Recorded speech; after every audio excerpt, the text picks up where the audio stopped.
Assalamualaikum warahmatullahi wabarakatuh. Jumpa lagi dengan channel Bismillah Sehat. Kali ini kami akan membahas sedikit tentang penyakit angina atau biasa disebut angin duduk. Sempatkan 3 atau 4 menit menonton video yang kami sajikan. Jangan di-skip ya, agar ilmu pengetahuan tentang penyakit yang kami sampaikan bermanfaat bagi Anda dan orang terdekat Anda jika mengalami tanda dan gejala seperti berikut.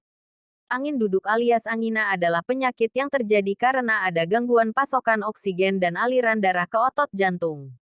Gejala khas dari penyakit ini adalah nyeri dada yang bisa mengganggu aktivitas sehari-hari. Pasokan darah ke otot jantung bisa terganggu akibat adanya penyempitan atau penyumbatan yang terjadi pada pembuluh darah. Penyakit ini bisa terjadi secara tiba-tiba dan bisa menyerang siapa saja. Namun, ada beberapa faktor yang bisa meningkatkan risiko angin duduk, mulai dari kadar kolesterol tinggi, mengidap penyakit diabetes, memiliki riwayat hipertensi, stres, kelebihan berat badan atau obesitas, serta aktif merokok. Riwayat penyakit jantung, serta jarang berolahraga juga bisa meningkatkan risiko angin duduk. Penyebab angin duduk yang harus diwaspadai. Supaya dapat bekerja dengan baik, jantung membutuhkan cukup darah yang kaya oksigen. Darah untuk jantung dialirkan oleh 2 pembuluh besar yang disebut sebagai pembuluh koroner. Penyebab utama angin duduk adalah terjadinya penyempitan atau penyumbatan pada pembuluh koroner tersebut. Jika dilihat dari pemicunya, penyakit angina dibedakan menjadi beberapa jenis, yaitu angina stabil. Umumnya, kondisi ini dipicu oleh aktivitas fisik, misalnya olahraga. Saat sedang berolahraga, organ jantung membutuhkan lebih banyak pasokan oksigen dari aliran darah. Namun, kebutuhan tersebut tidak akan tercukupi jika terjadi penyumbatan atau penyempitan pada pembuluh koroner. Serangan angin duduk stabil juga dapat dipicu oleh hal lain, seperti merokok, stres, makan berlebihan, dan udara dingin. Angina tidak stabil. Kondisi ini dipicu oleh timbunan lemak atau pembekuan darah yang mengurangi atau menghalangi aliran darah menuju jantung. Meskipun pengidap sudah mengonsumsi obat dan beristirahat, tetapi nyeri dada akibat angin duduk tidak stabil akan tetap ada. Jika tidak ditangani dengan baik, serangan angin duduk tidak stabil bisa berkembang menjadi serangan jantung. Angina varian angina duduk Prinzmetal. Pada kondisi ini, terjadi penyempitan arteri jantung sementara akibat spasme atau kekakuan pembuluh darah. Jenis angina ini bahkan bisa menyerang orang yang sedang beristirahat sekalipun.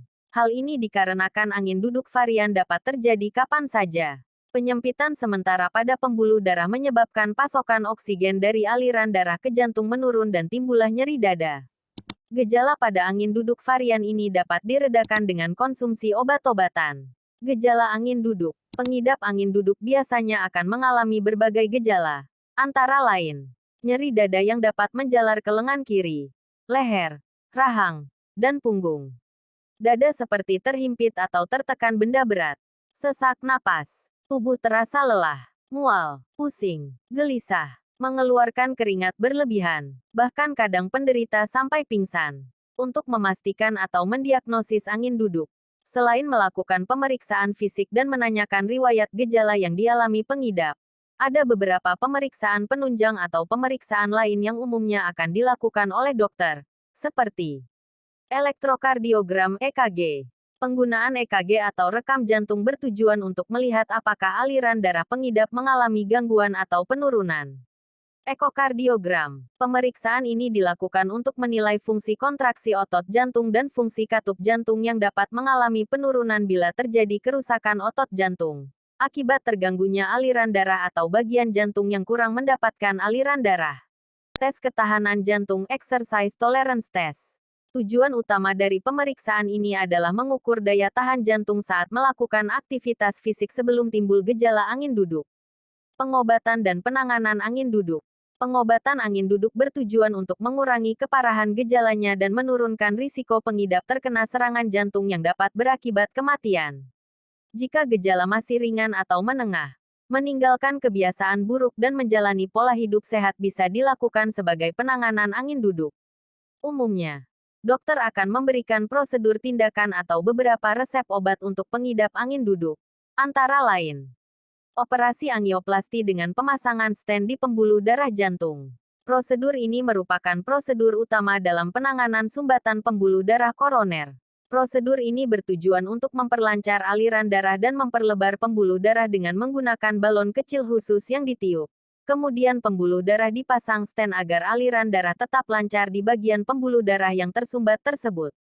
Obat-obatan nitrat. Fungsi utama obat ini adalah untuk melemaskan pembuluh darah yang kaku agar darah dapat mengalir dengan lancar menuju jantung. Obat-obatan pencegah pembekuan darah. Obat ini berfungsi memisahkan kepingan-kepingan darah dan mencegah penggumpalan darah. Obat penghambat saluran kalsium. Obat ini dapat melancarkan aliran darah di dalam jantung dan meredakan atau mencegah gejala angin duduk. Obat penghambat beta. Obat ini bekerja dengan cara menangkal efek hormon adrenalin, sehingga tekanan darah berkurang dan ritme jantung menurun. Obat penurun kadar kolesterol dalam tubuh. Pencegahan kerusakan pembuluh darah bisa dilakukan dengan konsumsi obat ini. Obat yang berfungsi untuk mengurangi tingkat penggumpalan darah, sehingga darah akan mudah mengalir melalui pembuluh yang sempit sekalipun. Obat penghambat enzim pengubah angiotensin S inhibitor. Obat ini berfungsi untuk menghambat aktivitas suatu hormon yang dapat mempersempit pembuluh darah. Operasi bypass. Prosedur ini bertujuan untuk mengalihkan rute aliran darah agar tidak melewati pembuluh darah yang tersumbat atau rusak dengan menggunakan pembuluh darah dari bagian tubuh lainnya. Bisakah kondisi ini dicegah? Angin duduk adalah kondisi yang bisa dicegah. Terdapat berbagai langkah pencegahan yang dapat dilakukan. Antara lain, rutin berolahraga, mengonsumsi makanan yang sehat untuk jantung, menghindari makanan yang berbahaya bagi jantung, menjaga berat badan ideal, membatasi konsumsi minuman beralkohol, berhenti merokok. Kapan penderita angina atau angin duduk harus ke dokter? Mengingat kondisi ini bisa berbahaya, sebaiknya segera lakukan pemeriksaan ke dokter saat mengalami gejala menyerupai angina atau nyeri dada. Terima kasih sudah menyimak info dari Bismillah Sehat. Tunggu info selanjutnya, tentu dalam tema yang berbeda. Semoga bermanfaat bagi Anda dan keluarga.